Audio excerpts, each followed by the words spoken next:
Global Ethics Corner from the Carnegie Council. The U.S. embargo on Cuba turned 50 this week. That makes it the longest-running economic embargo in the world.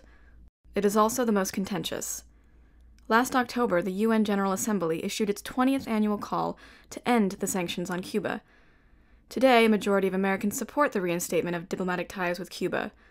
Most would like to see the travel ban lifted, and about half are in favor of ending the trade embargo. But U.S. policy on Cuba is unlikely to change. Half a century after President Kennedy issued his controversial order, neither President Obama nor his Republican rivals are looking to reverse the status quo.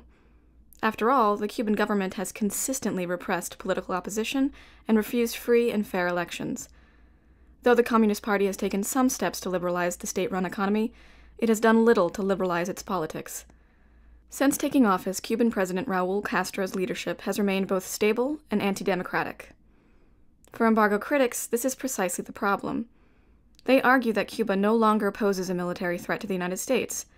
The embargo's ambition to penalize this lone communist stronghold is merely a remnant of the Cold War era.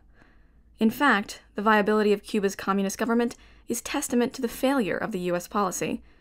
Rather than punish Castro and hasten change, the embargo only penalizes the Cuban people, depriving them of sorely needed medicine, food, and medical equipment.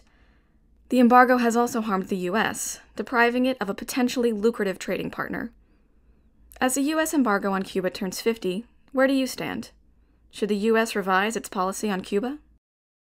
Marlene Sperry wrote this week's Global Ethics Corner. I'm Gusta Johnson of Carnegie Council. Made possible by the Carnegie Council for Ethics in International Affairs. Post a comment at www.carnegiecouncil.org.